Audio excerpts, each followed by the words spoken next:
Hello, everyone. My name is Margaret Collins. I'm 76 years old.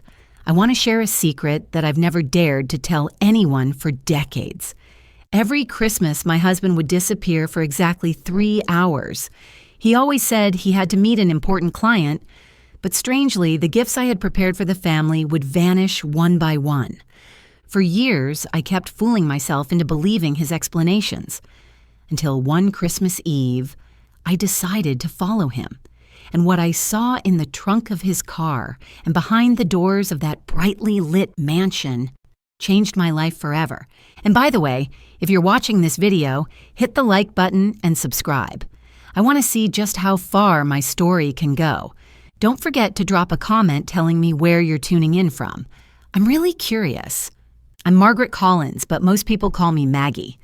Back then, I was 34 years old, a woman living in a small red brick house in Charleston, South Carolina.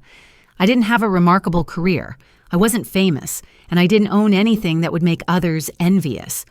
I was simply a housewife, spending most of my time keeping our home tidy, tending the flowers in the garden, and preparing warm dinners for my husband. My husband, Thomas Collins, was 40 at the time, a sales representative for a textile company. He always dressed impeccably in neatly pressed suits, knew how to speak with charm, and left a good impression on everyone he met. In Charleston, Thomas was considered a successful and responsible man, the kind of ideal husband many women dreamed of. As for me, I believed I was lucky to have married him. In the Collins family, Christmas was always the most important moment of the year. I prepared everything early: the decorated tree, the wreath on the front door, gingerbread cookies, toffee, and a roast turkey stuffed with herbs. I wanted our little home to be a place of reunion, where relatives and friends could come and feel the warmth of family. But then something strange began to happen, something I deliberately ignored for many years. Thomas always disappeared on Christmas Eve. It all started on Christmas in 1969. After dinner, when the family gathered to sing carols and open gifts, Thomas would often grow restless. I noticed him glancing at his watch over and over, occasionally adjusting his tie in the hallway mirror. Then, around 10 o'clock, he would lean close to whisper in my ear, "I have to meet an important client. This is a business opportunity I can't miss, not even on Christmas Eve." At first, I was surprised. "A client on Christmas Eve, Thomas?" He would just smile, plant a hurried kiss on my cheek, and walk out the door with his familiar black leather briefcase. The first time it happened, I thought maybe there really was some unusual client. But then it repeated itself. Year after year, every single Christmas Eve, Thomas would be gone for 3 hours. The uneasiness inside me kept growing, not only because of his absence during the warmest moment of the year, but also because of another strange detail. The gifts I had prepared for the family sometimes disappeared without a trace. I remember the first time. It was a light blue silk scarf I had bought for my sister. I wrapped it in a box and carefully placed it under the tree. But the next morning, when we were handing out presents, that box was gone. I searched the whole room, even asked Thomas, but he only shrugged. "Are you sure you bought it? Maybe you forgot it at the store." I tried to believe him, even though I knew my memory was never that poor. The following year, it was the silver watch I bought for my father. That too vanished. I was so shaken that I went back to the jewelry store to confirm with the seller. He clearly remembered giving me the watch, even describing the exact initials I had asked him to engrave on the back. But that gift box never showed up in my house again. I began to feel afraid. Not afraid of losing money, but of losing something far greater: the trust I had in my husband. I told no one, not even my mother or my closest friend, because I didn't want to be seen as paranoid. I kept telling myself, maybe I'm just being too sensitive. Maybe Thomas really is busy. But my heart kept whispering that something else was happening in the shadows.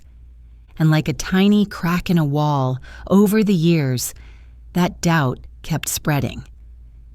I still smiled as I prepared the Christmas feast, still welcomed friends and family, still embraced Thomas in front of everyone. But when he closed the door behind him, leaving only the faint trace of cologne in the air, a nameless fear rose in me once again. The fear of the secrets that every Christmas seemed to carry. What I'm telling you isn't something that happened only once. It repeated itself like a nightmare that returned every Christmas.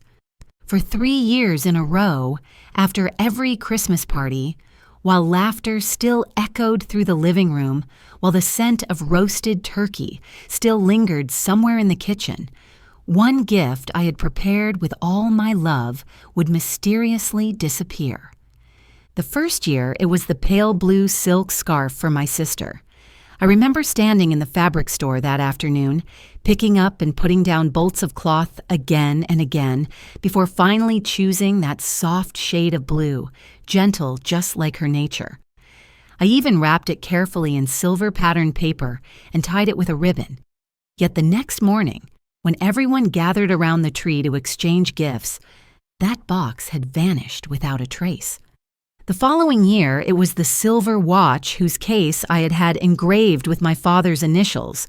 I had saved for months to buy it, knowing how much he loved small, refined things. And yet, just like before, it disappeared as if it had never existed. I can still remember the wild thudding of my heart as I tore through every corner of the living room, then asked Thomas. He only shrugged and said maybe I'd forgotten it at the store. I even went back to the jewelry shop. The salesman remembered me perfectly and even laughed. "Ma'am, you bought it and took it with you that day. I engraved it myself for you." The third year, the soft cashmere scarf I had chosen for my mother also vanished without wings. It was a gift I had picked with all my heart, hoping she would stay warm through the damp Charleston winter. But on Christmas Eve, when the family was waiting, that scarf too was no longer under the tree. I bit my lip hard, asking myself, could my memory really be this bad? Could I be so absent-minded that I imagined buying gifts? At the same time the gifts were disappearing, Thomas would return from his client meetings, showing signs that unsettled me. Sometimes it was a strong, sweet perfume, completely unfamiliar to me, unlike any bottle we had at home. Other times, it was a faint smudge of red lipstick on the collar of his white shirt, a stain he tried to hide by flipping his collar up. When I asked, he would laugh it off. "Oh, that must be from a client's wife. Don't worry about it, Maggie, it's just a social hug." Or he would turn serious. "Maggie, sometimes you imagine too much. You're forgetful, you get things mixed up. I love you. Don't let little things make you sad." I wanted to believe him. I truly did, because admitting that Thomas was betraying me would mean my entire marriage had been nothing but a play, and I wasn't ready for that. So I lied to myself. I kept convincing myself that maybe I'd made a mistake, maybe my memory wasn't good, maybe he really was just busy with work. A woman in love often chooses a comforting lie over facing a cruel truth. I was no exception, but deep down, I knew. Each unfamiliar scent, each careless lipstick mark, each vanished gift, they couldn't all be coincidences. They were scattered pieces of a puzzle I didn't yet have the courage to see in full, and that puzzle, day by day, year by year, was slowly coming together until it would finally reveal the terrifying truth I never imagined I would have to face. In Charleston, gossip traveled faster than the wind blowing across the Ashley River.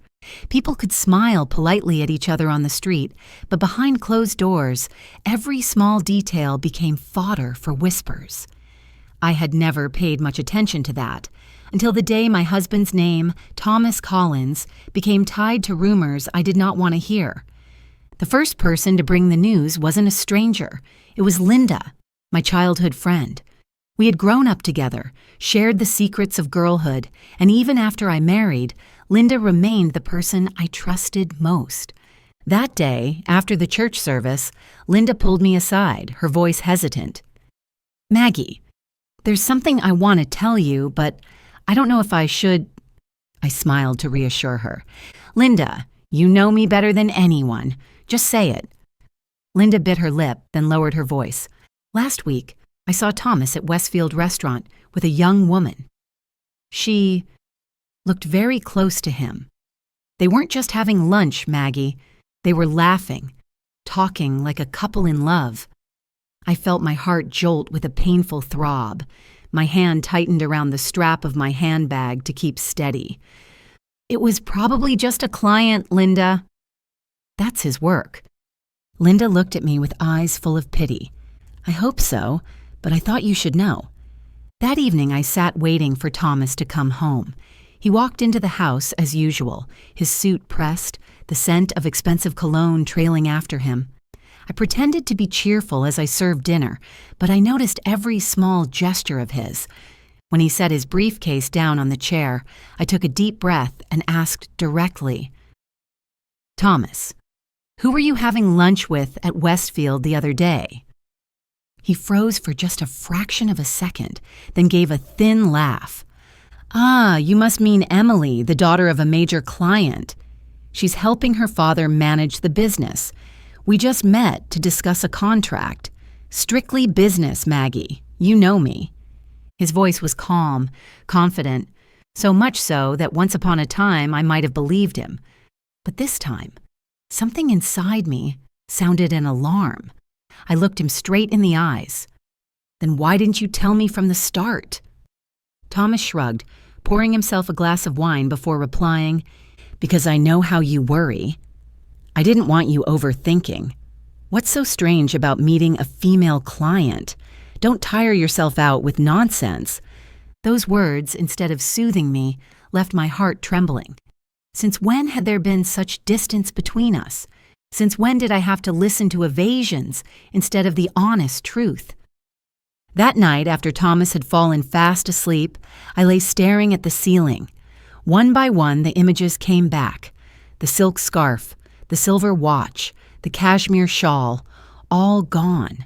The strange perfume, the faint lipstick stain, and now the secret lunch with a young woman. All of it felt like scattered pieces slowly fitting together into a picture I didn't want to see. I still loved Thomas, or rather, I loved the image of the perfect husband I believed I had. But with each passing day, that trust was like a wall cracking apart. I tried to plaster over it with forgiveness, with the sweet lies he fed me, but inside, the fissures only spread wider. I asked myself, am I still living in a real marriage or just clinging to an illusion? That Christmas, for the very first time, I felt an emptiness inside me, one that not even the twinkling lights on the tree could chase away. In 1972, I decorated my house more beautifully than ever for Christmas.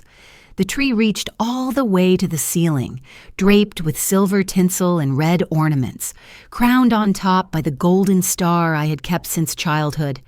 The dining table overflowed with roast turkey, mashed potatoes, pumpkin pie, and red wine. Everything prepared with care. I wanted to create a warm atmosphere, as if to fill the growing emptiness inside my heart. That night there was a special guest, my younger brother, David, 6 years my junior. He lived in Colombia and rarely came home for the holidays because of work.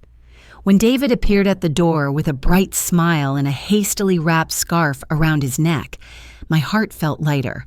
I had always seen my brother as a source of support, a silent companion in my life. Dinner was cheerful, family laughter mixed with Christmas carols drifting from the old radio. But I noticed David, with his keen eyes, was watching Thomas. Each time my husband glanced at his watch, straightened his tie, or stepped out into the hallway to take a phone call, David's brows drew together. Around 10 o'clock, like a script written in advance, Thomas leaned toward me and whispered, "I have to meet a client, Maggie." Just for a little while. I looked at him, trying to stay calm. "On Christmas Eve, Thomas." "Can it wait until tomorrow?" He smiled, resting a hand on my shoulder. "Opportunities don't wait for anyone, my love. I'll be back soon." Thomas put on his coat, took his keys, and walked out while the guests were still chatting. I sat silently, my hand crushing the napkin until it was wrinkled. David leaned over and whispered, "This isn't the first time, is it?" I looked at him, startled at how quickly he had realized. I didn't answer, but my tear-blurred eyes spoke for me. David placed his warm hand over mine. "Let's follow him. You have the right to know the truth." I froze. The thought had crossed my mind before, but I'd never had the courage. Yet David's steady words awakened something inside me. I nodded slightly. We quietly slipped out the back door so no one would notice. David drove his old dark blue car, the engine humming softly in the night. We kept a safe distance, following the taillights of Thomas's Cadillac. Charleston sparkled with Christmas lights at night. Houses along the streets glowed with wreaths, inflatable Santas bobbing on front lawns, and twinkling trees by windows. But to me, it all felt like a distant painting. In my chest, only my heart pounded, part fear, part anger. David drove slowly, his eyes never leaving the car ahead. I sat beside him, my palms slick with sweat. Each time Thomas turned or changed lanes, I held my breath. "He seems to know this route well," David murmured. I nodded, my throat tight. "Yes," as if he's driven it dozens of times before. We left our familiar neighborhood and entered broader, quieter roads leading to the wealthy suburbs. There, grand mansions sat behind iron gates, their gardens perfectly trimmed, with glowing reindeer pulling sleighs across lawns lit by twinkling bulbs. Thomas's Cadillac slowed, then turned down an oak-lined street. After a few minutes, it stopped in front of a magnificent two-story house, its front door glowing with a warm, golden light. David quickly switched off the headlights and parked at a safe distance behind a large tree. I held my breath, peering through the car window. Thomas stepped out, adjusted his tie, looking more like a man preparing for a date than meeting a client. He opened the trunk, and what we saw from that distance made my blood run cold. Thomas pulled out boxes wrapped in silver foil and patterned paper, packages unfamiliar to me. But then I recognized one of them, the blue patterned box I had prepared for my sister in 1969. My heart nearly stopped. David gripped the steering wheel, hissing through his teeth. "Have you seen enough, Maggie? This man is clearly hiding something." I trembled, my eyes fixed on my husband's silhouette carrying the boxes toward the mansion's door. I knew that in just a few more minutes the secret hidden all these years would stand bare before me, whether I was ready or not. That Christmas Eve, for me, was no longer a night of reunion. It was the fateful night, the night I had to face the truth I had avoided for far too long. I have never forgotten that moment, the moment when every illusion, every effort to deceive myself, shattered into pieces. Thomas's black Cadillac was parked neatly in front of a luxurious mansion.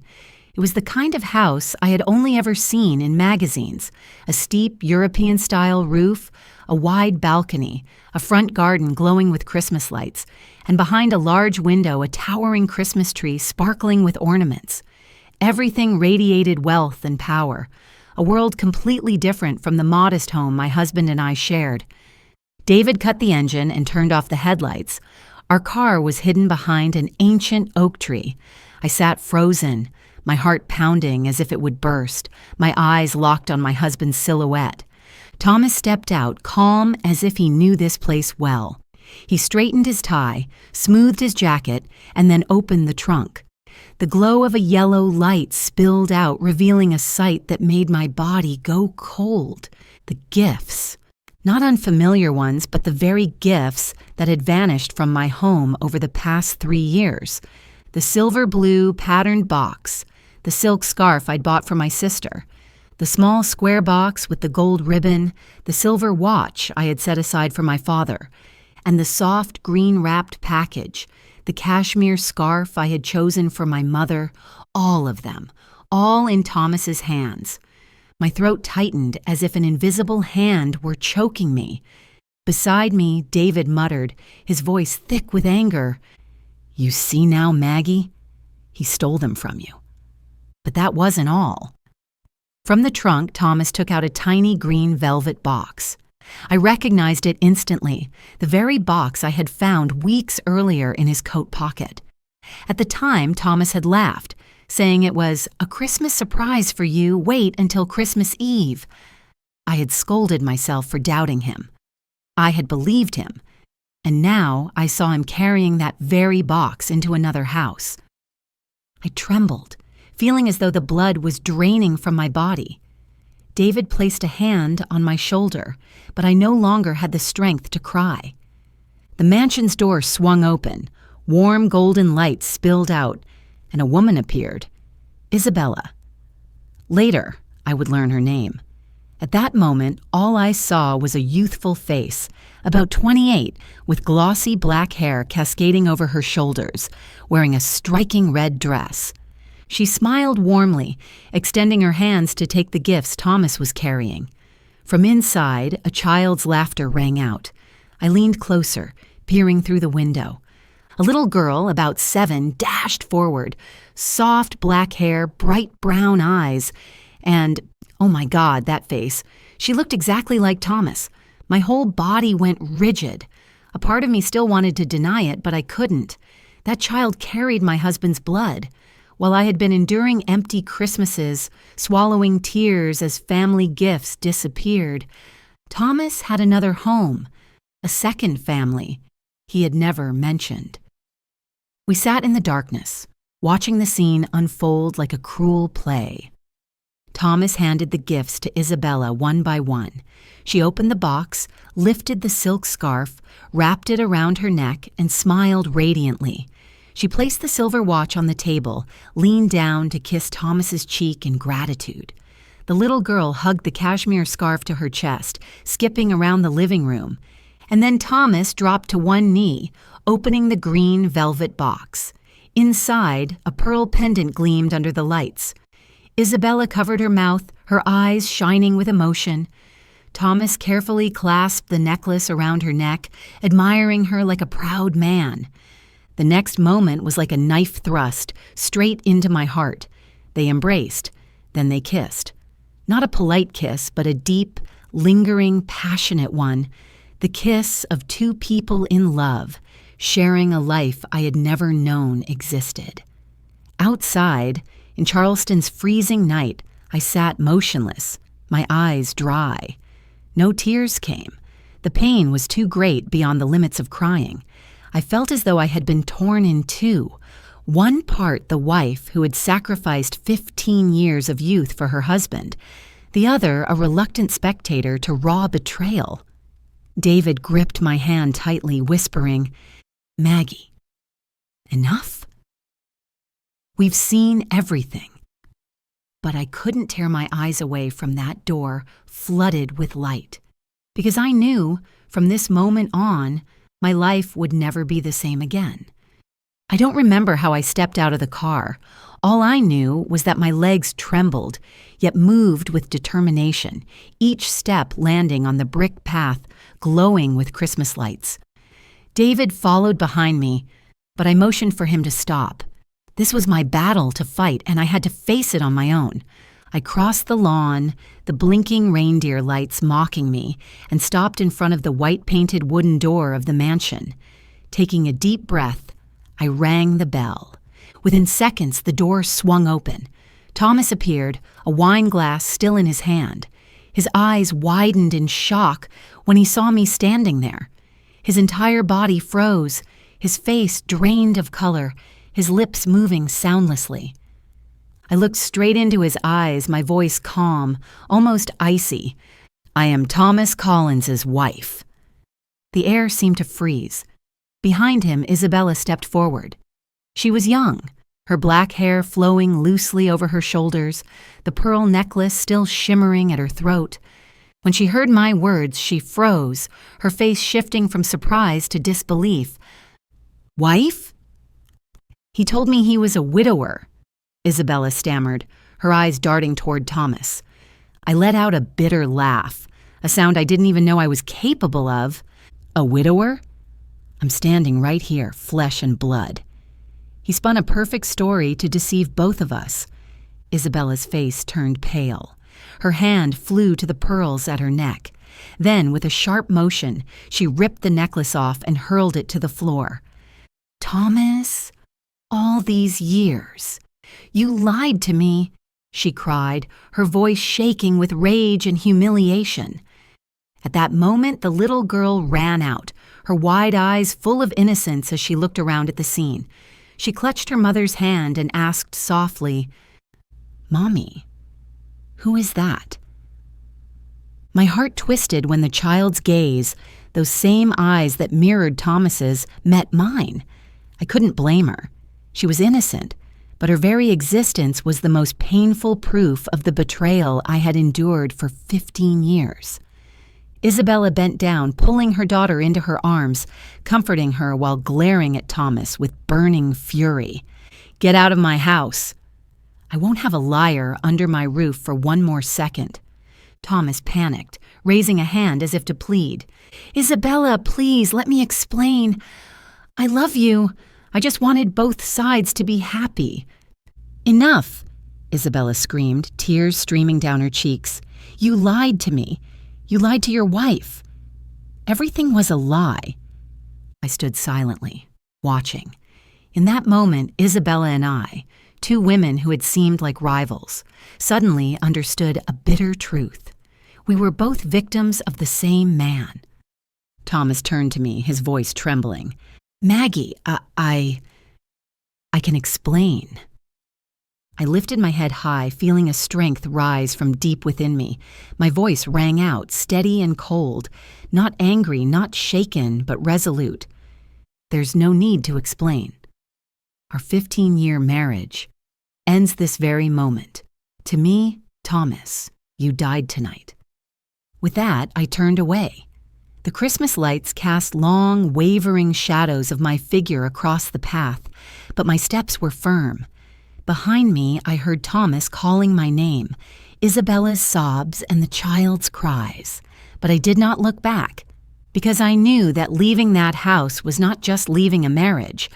It was leaving the illusion I had clung to for half my life. On Christmas Eve of 1972, I lost a husband, but at the same time, I found myself again. After that fateful Christmas Eve, I thought Thomas would disappear from my life forever.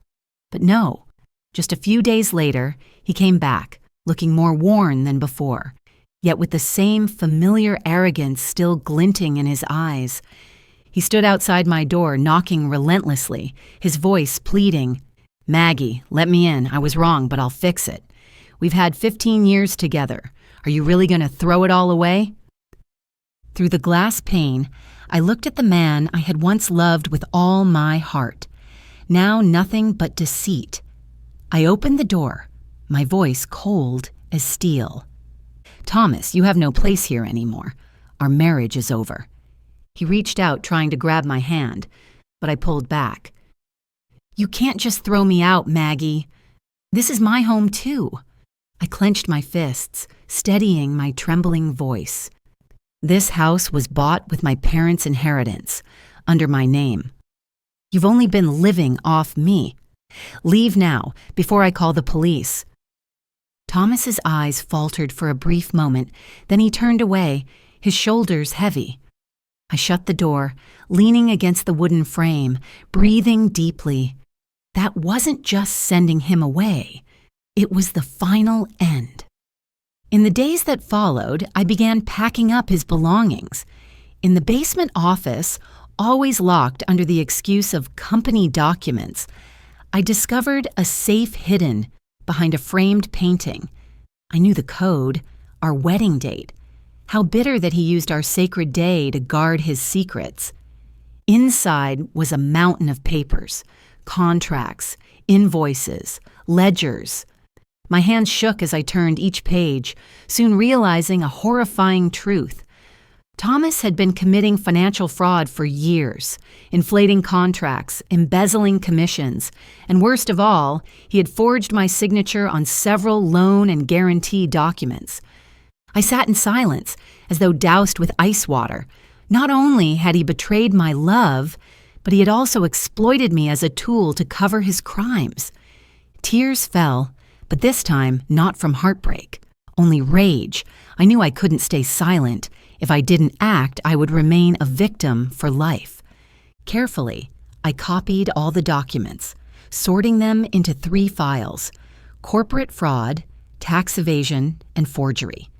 After many sleepless nights, I sent an anonymous letter to Thomas's company board, enclosing all the evidence. Another file I sent to the tax authorities. I didn't know exactly what would happen, but I believed the truth would come to light. Only a few weeks later, the results arrived sooner than expected. Thomas's company launched an internal investigation, and news spread quickly. He was immediately suspended. Shady commissions and fake contracts came to light. At the same time, the Tax Bureau opened a full probe, tearing apart a decade of Thomas's records. In less than a month, the man once hailed as Charleston's model businessman was exposed as a fraud, despised by the entire town. Colleagues who had once praised him now turned their backs. Neighbors looked at him with disdain. Even his own family, once proud of their accomplished son, now shied away from him in shame. One evening, I received a phone call. Thomas's voice was hoarse, thick with desperation. "Maggie, what did you do? They fired me, and the tax authorities are digging through everything. I'm about to lose everything." I was silent for a moment, then answered firmly, "You did this to yourself, Thomas. This downfall? You brought it upon yourself." I hung up, my heart not joyous but without regret, because I knew at last justice had been done. Thomas lost his job, faced an investigation, and his reputation was in ruins. And I, the woman once dismissed as weak, had finally risen, reclaiming control of my life. And this was only the beginning of my rebirth. After Thomas left my life and the whole truth came to light, the house grew unbearably quiet. No more hurried footsteps in the mornings, no more calls echoing from the hallway. "Maggie, where's my tie?" No more sound of the car engine late at night when he returned. At first, that emptiness left me reeling, but slowly, I realized that silence was a form of freedom. I no longer had to hold my breath, wondering what lie my husband might be telling. I no longer had to shrink back in fear of hidden secrets. I needed a new beginning, and that opportunity came from the most unexpected place, a small bookstore on King Street owned by an elderly woman named Mrs. Whitmore. The bookstore was modest, with a faded wooden sign, dusty glass windows, and the scent of old paper mixed with cinnamon tea. I stepped in, only to find a novel to pass the time, but the way Mrs. Whitmore looked at me, kind eyes behind thick glasses, made me feel welcome. When she learned I was looking for work, she smiled. This little shop could use an extra pair of hands. "Do you love books, Maggie?" I hesitated, then nodded. Books had always been my refuge as a child, but after marrying Thomas, I had nearly abandoned that passion, consumed by cooking and hosting dinner parties. And so, I began working at the bookstore. In the early days, I learned to arrange shelves, record stock, and talk to customers. At first, I was clumsy, my hands shaking when writing prices or panicking when asked about a book I didn't know. But little by little, I grew to love the work. Each time I placed the right book into a customer's hands and saw their eyes light up, I felt warmth stirring inside me. Amid the quiet aisles of books, I found the peace I had lost for so long. It was there that I met Helen, a high school teacher who often came looking for materials. We quickly became friends. One afternoon, when the shop was empty, Helen said, "Maggie, I'm involved in an adult literacy program. We're short on volunteers. Would you like to try?" I was startled. "Me? I've never taught before. I don't have any credentials." Helen took my hand patiently. You don't need credentials, only patience and a love for words. I can see you have both. That night, I thought long and hard.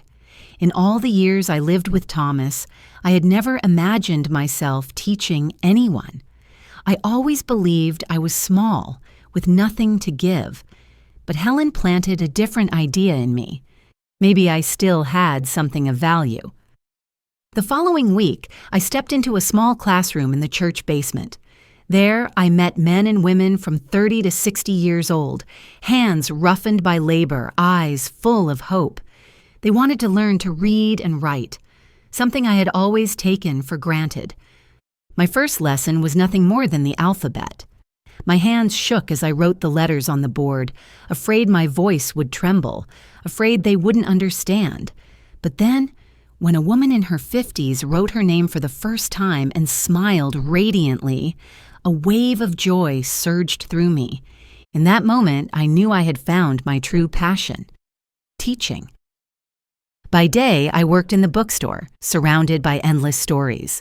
By night, I went to the classroom, patiently guiding students as they spelled words and formed sentences. Every step of progress they made was also a step forward for me, away from the shadow of my broken marriage. In the simplicity of those days, I was no longer the betrayed wife, no longer Thomas Collins' victim. I became myself again, Margaret Collins, the woman who loved books and who was learning to pass on the light of words to those who needed it. And that was the beginning of my true rebirth. In the spring of 1973, Charleston welcomed a special guest. Professor Andrew Harris, a lecturer from Boston University, invited to the town to train literacy volunteers. That day, our adult literacy class held a joint workshop. When I walked into the small basement room, I saw a man about 45 with touches of gray at his temples and thin-rimmed glasses. He dressed simply, just a rolled-up white shirt and an old tie, but his calm presence and warm smile lit up the entire room. He introduced himself. "I'm Andrew Harris.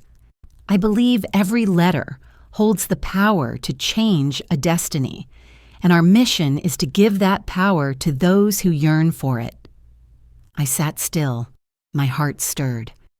Every word he spoke seemed to echo inside me, as though he were speaking directly to me.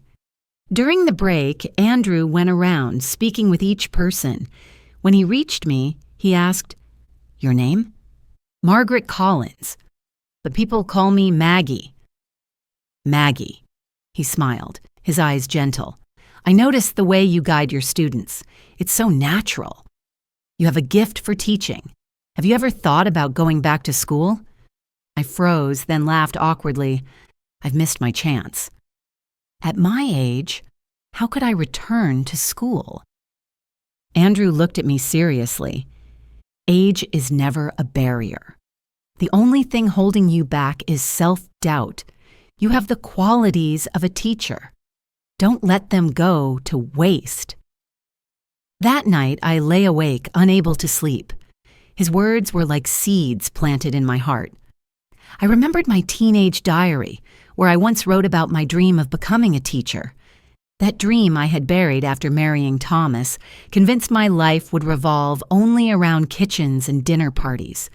Now that dream had risen again, so strong it frightened me. In the weeks that followed, Andrew stayed in town to continue training. He often stopped by the little bookstore where I worked. Initially, we only discussed teaching methods and study materials. But soon, our conversations widened to literature, life philosophies, and even fragments of childhood memories. He listened to me intently, so unlike the indifference I had endured in my marriage. I could say anything without fear of being interrupted. Once I even broke down while recounting that dreadful Christmas Eve. Andrew said nothing, only placed his hand gently over mine, his eyes filled with understanding. One late afternoon, when the shop was empty, Andrew stood between the shelves, his voice deep and warm. "Maggie, I truly believe you should go back to school. Boston University has a program designed for adults. I can help you with the application. You deserve a new future." I looked at him, a storm of emotions rising inside me, confusion, hope, and an unexpected joy. I had never imagined anyone would believe in me so much. At last I nodded. All right, I'll try. From then on, I began preparing for the entrance exam. By day, I worked at the bookstore. In the evenings, I joined the literacy class. And late at night, I studied under the glow of a yellow lamp. Andrew sent me practice tests and reference books. Sometimes he stopped by with coffee and words of encouragement. Whenever I grew discouraged, he reminded me, "Maggie, don't look at your age. Look at the fire inside you. It's still burning, waiting for you to fan it into flame." The more time we spent together, the stronger our bond grew, and with it, a quiet affection. Initially, it was mutual respect and admiration, but with each lingering glance, each shared smile, something deeper began to take root in my heart.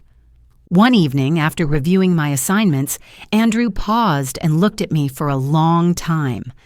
I blushed and looked away, but he only said softly, "Maggie, do you know?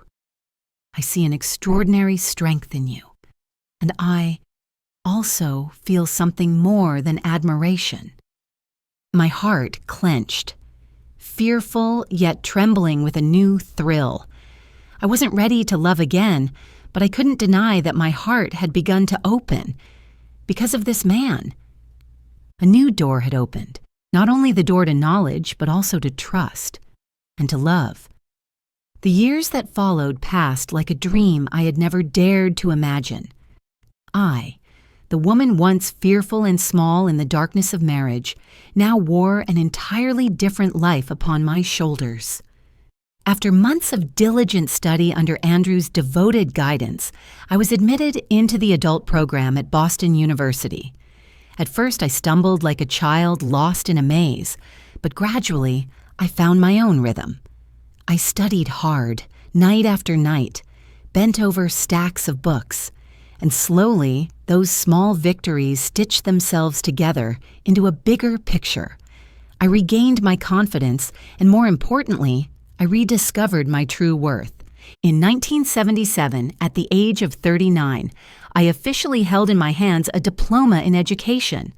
I still remember the moment I stood on stage, receiving my certificate, as the thunderous applause echoed from the audience. In the crowd, Andrew was there, his eyes glowing with pride, clapping louder than anyone else, as if to say, "I believed in you from the very beginning." That same year, we were married. No extravagance, no grandeur, just a small ceremony in a sunlit garden under an arch of white roses. Friends, students from the literacy class, colleagues from the bookstore, and fellow volunteers all came to celebrate. When I took Andrew's arm and heard his simple vow, "I promise never to turn you into my shadow, because you are already your own light," I knew this was the happiness I truly deserved. We never had children together, for I had already passed my youth, but that did not sadden me. The love Andrew gave me was more than enough, and the children I taught each day became the children of my heart. In 1980, I became a full-time high school teacher. The day I stood before my class, gazing into the shining eyes of my students, I was moved to the point of tears. I realized that without that cruel Christmas Eve, the night that tore away the veil of lies, I might never have found myself, nor ever met Andrew. It was a loss that cleared the path for a new beginning. My life went on with springs full of hope, summers filled with laughter, autumns awash in golden leaves, and winters that were no longer cold. I lived simply beside Andrew, teaching, managing a small section of Mrs. Whitmore's bookstore, which she later left to me, and participating in community programs. Day by day, I felt the wholeness I had never known in my first marriage. Andrew passed away after 40 happy years by my side. He left this world peacefully, leaving me with the memory of a true companion, a mentor, and a life partner in every sense. I miss him every single day, but instead of dwelling in sorrow, I choose to live on with gratitude, because his love changed my life forever. Now, at 76, I still teach. No longer in a high school classroom, but to a small group of elderly people who wish to learn to read and write, so they can pen letters to their grandchildren, read the Bible, or simply write their names on a piece of paper. I stand before the board, my eyes shining, my smile bright.